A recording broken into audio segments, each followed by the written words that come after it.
Have you ever considered the strange paradox of our modern civilization? We can send autonomous robots across Martian terrain. We can edit the human genome with pinpoint precision. And yet, in the same breath, we're facing epidemics of anxiety, isolation, and existential fatigue. It begs the question, while our technology evolves at breakneck speed, have we left something behind in our inner architecture? Perhaps the true question isn't whether we are advancing, but whether we are evolving in the right direction. Because here's a cosmic irony. The universe is expanding, accelerating. In fact, and so, too, is the scope of human awareness.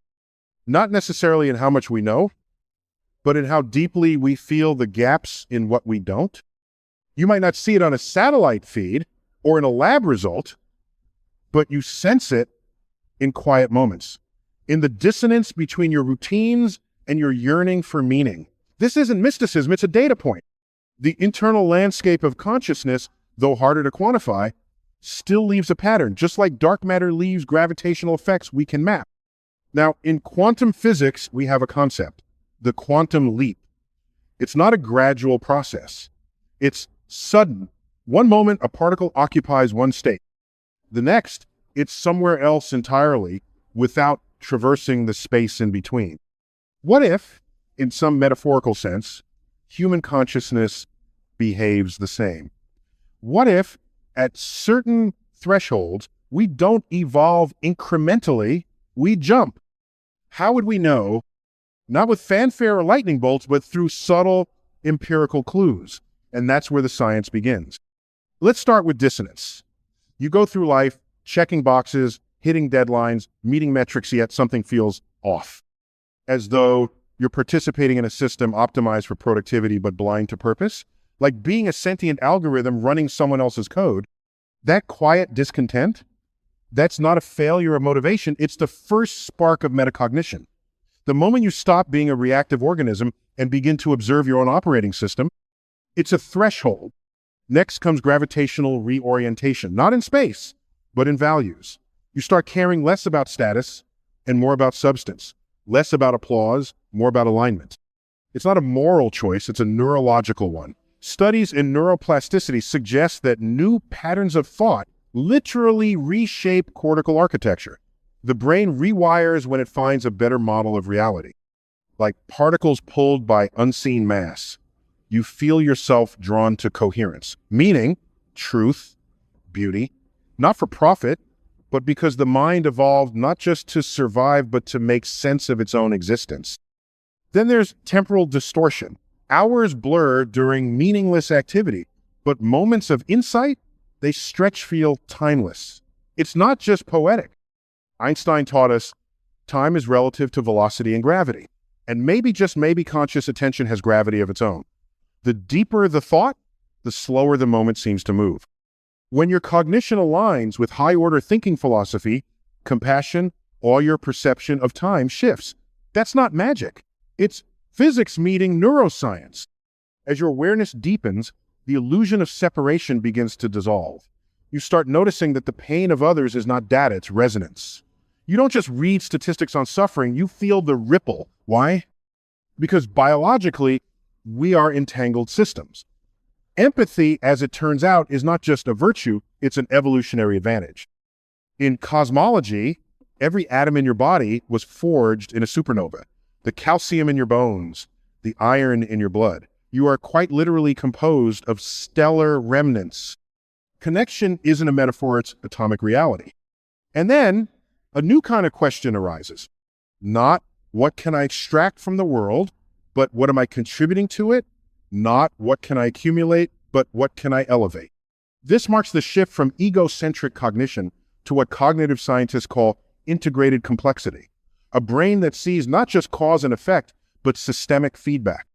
You begin to operate not as a consumer of reality, but as a participant in its continued unfolding. And what follows is subtle but profound, a readiness, not to escape the world, but to engage it on new terms, with more rigor, with more clarity, with more curiosity, no mystics, no manuals, just a quiet conviction that you're not here to conform, you're here to understand. This is the quantum threshold, a place where awareness accelerates faster than circumstance, where complexity doesn't paralyze, it awakens. And the most remarkable thing, it's not new, it's not supernatural, it's physics, it's biology, it's psychology, it's the universe becoming conscious through you. Let's talk about the sensation many describe as waiting. Not for a bus, not for success, but for something vague, vast, undefined, as if your consciousness is cued for an event that hasn't quite arrived. That experience isn't spiritual mysticism. It's cognitive pattern recognition, your brain tuning into irregularities in the rhythm of your own life. In physics, particles exist in states of superposition, multiple possibilities, simultaneous until observation collapses them into one. What if, metaphorically, your psyche sometimes behaves the same way? What if that waiting sensation is your cognition hovering between two internal states before it chooses a new trajectory? It's not indecision, it's threshold potential, the prelude to transformation. And then there are the dreams. Not the Freudian kind, not mythic archetypes. I mean, neural simulations, the theater of the subconscious. When your brain, freed from sensory input, runs advanced models, recombines memory, integrates unprocessed stimuli, that's not a soul's message, it's evolution's laboratory. But sometimes those dreams feel deeper, like signals from some part of yourself that doesn't speak in language, but in symbolism. Why? Because your brain evolved to understand meaning through metaphor, not code. Visionary dreams aren't proof of other dimensions. They're proof that human consciousness is far richer and far stranger than we've yet modeled. Like photons from ancient stars reaching our telescopes, dream imagery might be the light of unresolved insight finally arriving. Now, consider this. All systems, biological, chemical, social shift states when perturbed past a critical point. A glass doesn't almost break. Water doesn't gradually boil. It reaches a limit and then sudden phase transition. So too with the human mind, a breakup, a diagnosis, a collapse. We call them crises, but systems theory calls them catalysts, points of disruption where homeostasis gives way to reconfiguration. The question is never, why did this happen to me? The better question is, what new order is trying to emerge? Because from an evolutionary standpoint, the human brain isn't designed for comfort. It's designed for adaptation. Sometimes growth demands the breakdown of prior structures, beliefs, identities, roles. That's not failure. That's thermodynamic necessity. Entropy clears the way for complexity. And amidst that uncertainty, if you still believe in a better future, congratulations. That belief may be your most rational trait. It's easy to mock optimism in an era of climate collapse, political dysfunction, and digital disconnection. But optimism, at its core, is a scientific hypothesis that variables can be changed, systems can be corrected, and humans can learn. And history, for all its horror, supports that claim. We've abolished slavery, we've extended lifespans, we've landed probes on comets, and sequenced the genome of viruses in weeks. Progress is real, it's just uneven. So if you find yourself quietly convinced that humanity is capable of more, that's not naive. That's informed dissent. That's statistical courage. That's the future whispering through your neural network. You see, we often talk about human evolution as though it ended with opposable thumbs or language acquisition. But evolution is not a chapter, it's an algorithm, and it's still running. Not just in bodies, but in minds, in cultures, in morality, in awareness itself. Every time you choose empathy over apathy, every time you question inherited norms, every time you integrate contradiction instead of avoiding it, you are engaging in cognitive evolution. And here's the most compelling idea. Evolution doesn't always favor the strongest. It favors the most adaptive, the most aware, the most connected to reality, not as they wish it to be, but as it is.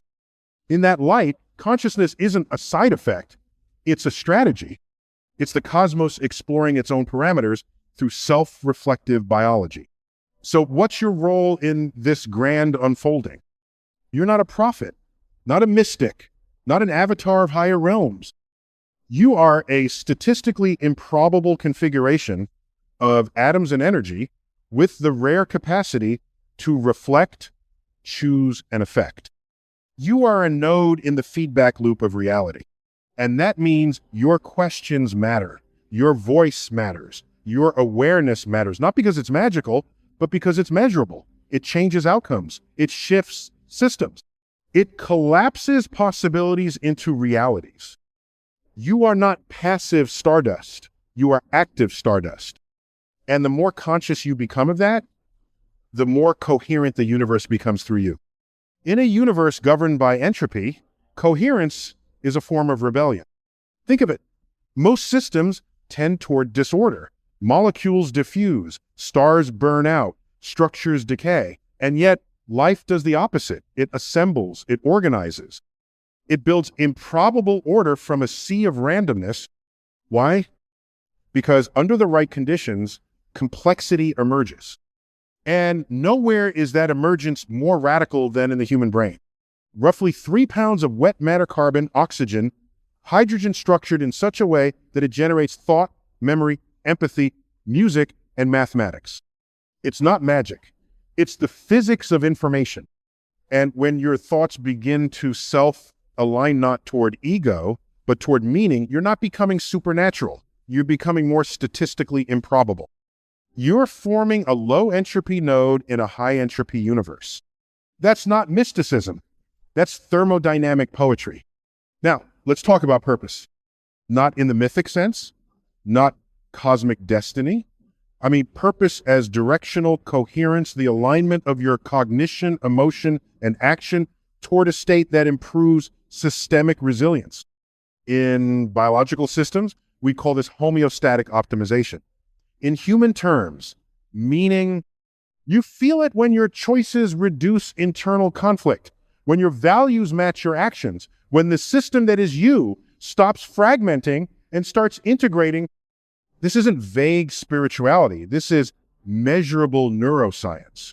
When your prefrontal cortex communicates effectively with the limbic system, your decision-making shifts from reactive to reflective. That's not transcendence. That's integration. It's what evolution wants from a conscious organism. Now, let's explore something often misinterpreted as metaphysical: empathic resonance. You begin to feel the suffering of others, not as abstract data, but as visceral awareness. Why? Because you're a social species. Mirror neurons in your brain literally simulate the experience of others. It's how infants learn. It's how language is acquired. It's how culture propagates. And when enough individuals begin operating with elevated empathy, societies evolve. We've seen it civil rights, abolition, medical ethics. Moral progress is not spiritual revelation. It's cognitive extension, the capacity to model not just your own perspective, but the lived experience of someone else. Empathy is a neural network scaled to civilization. And when that happens, when individuals act not out of fear, but out of understanding, not from dominance, but from dignity, you're witnessing not a miracle, but a shift in collective cognition. Here's another so-called sign of awakening: the urge to serve, not out of martyrdom, not for virtue signaling, but because contribution creates feedback. In systems theory, actions that benefit the whole improve the stability of the part. Biologically, that's immune function. Sociologically, it's compassion. Cosmically, it's sustainability. The idea that you're not here to extract, but to contribute isn't divine decree. It's evolutionary logic. Species survive not by hoarding, but by harmonizing, by adapting to the limits of their environment, by realizing that cooperation is a more resilient strategy than competition. So if you feel the pull to serve, to uplift, to build systems of equity and sustainability, you're not accessing angelic downloads. You're expressing statistical intelligence in an interconnected biosphere. And that's what the universe rewards: feedback loops that preserve energy, reduce waste, and support coherence. Now consider this final idea: the sense that you are part of a larger shift, that humanity is not in collapse, but in transition, that this isn't the end, but the entropy phase before the emergence of a new complexity. That's not faith, that's pattern recognition. Historically, great leaps forward have always been preceded by turbulent scientific revolutions, paradigm shifts, civil restructuring. Before the Enlightenment came the plague. Before the digital age, war. Before justice, dissonance. If the current moment feels unstable, it's because it is. But instability in complex systems is not a bug. It's a signal that new patterns are trying to form. So no, you're not imagining it. The world is changing, and your awareness of that isn't prophecy, it's participation. Because humans aren't just observers of the universe, we're co-authors of its next chapter. And the pen is in your neurons. So here we are, not at the end of a spiritual journey, but at the threshold of a scientific revelation. A realization that consciousness, the ability to reflect, to choose, to carry, is not an accidental glitch in biology. It is perhaps the most profound emergent property in the known universe. Why? Because consciousness allows matter to ask questions. It allows atoms organized into neural tissue to wonder about their own origin. It allows hydrogen when arranged just right to write symphonies and search the stars. And that means something extraordinary. You are the universe becoming aware. You are not merely in the cosmos. You are the cosmos contemplating itself. Let's be clear. This isn't metaphor. This is physics, chemistry, biology, arranged with improbable precision over 13.8 billion years. From singularity to star, from star to planet, from molecule to microbe, from instinct to inquiry, from survival to meaning. That's your lineage. You are not a mistake. You are not a fragment. You are a continuation of forces, of patterns, of probabilities, all converging into a singular opportunity to participate, not to dominate, not to escape, but to elevate. Your consciousness is not a trophy. It's a tool. It was never meant to insulate you from the world. It was meant to engage it more honestly, more humbly, more bravely. So what now? Now that you know the atoms in your body once burned in the heart of a star, now that you understand your thoughts are shaped by synaptic firings and quantum uncertainty, now that you feel viscerally that your existence is not trivial but necessary, what will you do with it? Because knowledge without action is just latency. The universe gave you a mind, not to memorize, but to model, not to predict, but to participate. You are not here to transcend the world. You are here to transform it through inquiry, through empathy, through contribution. And you do that not by rejecting science, but by embracing it. Not by escaping complexity, but by leaning into it. Not by searching for a savior, but by realizing you've been given the tools to become one. Not for the world, but for your corner of it, for your family, for your community, for the silent futures depending on today's coherence. Because in the end, we don't need more mystics. We need more minds awake. We don't need more miracles. We need more people who understand the miracle is already herein. The structure of a leaf, in the orbit of a moon, in the pulse of a heart, deciding to forgive. You see, the most radical act in a chaotic universe is clarity. And the clearest truth of all, that the universe is not separate from you, it is you. And every moment you choose curiosity over cynicism, connection over consumption, creation over conformity, you are honoring that truth. You are not just made of stardust. You are the latest sentence in the story that stardust is telling. And the universe, it's still listening. So speak, live with intention, think with wonder, act with precision, and burn brightly, because one day, when your atoms return to Earth and your thoughts dissolve into memory, the cosmos will not measure your worth in wealth or legacy, but in how fully you remembered what you are. A fragment of eternity learning how to care. A voice for the universe choosing to be kind. A cosmic possibility that chose to become real. So shine. Shine not with mysticism, but with meaning. Shine not because you were told to, but because now you understand you are what happens when physics dreams.